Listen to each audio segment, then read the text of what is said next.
भगवान श्री कृष्ण ने गीता में कहा है कि कर्म करो, फल की इच्छा मत करो।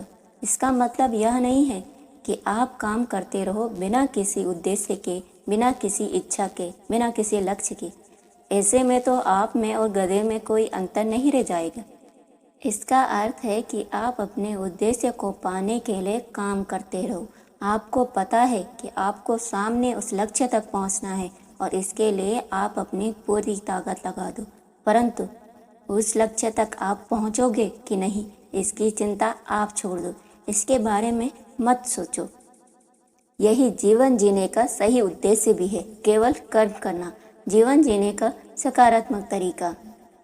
परिवर्तन संसार का नियम है। रात के बाद सवेरा होता है, मौसम बदलते रहते हैं।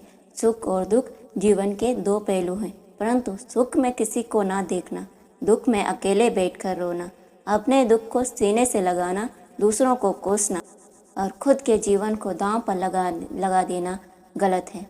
बल्कि अपने जीवन में आए इस परिवर्तन को स्वीकार करो, उससे सीख लो और आगे बढ़ो, नई दिशा की तरफ, नई राह की तरफ, नए सवेरे की ओर, नई सीख लेने के लिए।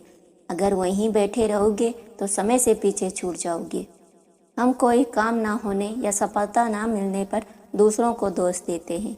उसने मेरा साथ नहीं दिया, उसकी वजह से मेरा काम नहीं हो पाया, मैं सफल नहीं हो पाया। इसका मेन कारण होता है दूसरों से अपेक्षाएं रखना। हम किसी के लिए कुछ करते हैं तो यह उम्मीद रखते हैं कि वो बदले में भी हमारे लिए कुछ करे, और जब यह उम्मीद टूटती है तो हम उसको कोसते हैं। यह कमजोरी की निशानी है। इसलिए दूसरों के लिए उतना ही करो जितना आप खोने का सामर्थ्य रखते हो, और किसी के लिए कुछ करते हो उससे बदले में कुछ उम्मीद मत रखो। इसी से आप जीवन में सुखी रह पाओगे। लाइफ को थोड़ा इजी बनाओ, उसको दूसरों के लिए कॉम्प्लिकेट मत करो। ज़्यादा मत सोचो, ज़रूरत से ज़्यादा चिंता कर अपने जीवन को बोझ मत बनाओ। आप एक साधारण से इंसान हो जिसे केवल कर्म करने हैं। आपके कंधों पर कोई पूरी धरती का बोझ नहीं है। आपको किसी के लिए कोई पहाड़ तोड़ के नहीं लाने हैं। आप सुख में हो या दुख में, किसी को कोई विशेष फर्क नहीं पड़ता है। तो चिल करो, क्यों दिमाग को गर्म रखते हो। दुनिया की बेफालतू की चिंता छोड़ दो, केवल अपने जीवन के उद्देश्य पर ध्यान दो।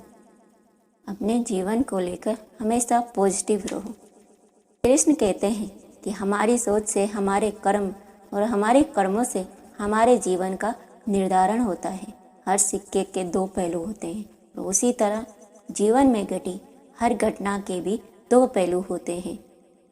यह हम पर निर्भर करता है कि हम उस घटना से जुड़ी पॉजिटिव या सकारात्मक पहलू को देखते हैं या फिर नेगेटिव नकारात्मक पहलू को।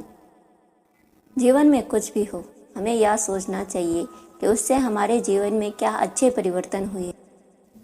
इससे हम अपने जीवन को सुखी बना सकते हैं। इस तरह हम अपने जीवन को नई दिशा और नई राह दे सकते हैं। जीवन के हर मोड़ पर हमारे सामने कई राहें होती हैं। ये हमारे ऊपर है कि हम किस राह को चुनते हैं। हमेशा पॉजिटिव रहते हुए ही कोई फैसला ले और अपनी नई राह की तरफ बढ़े।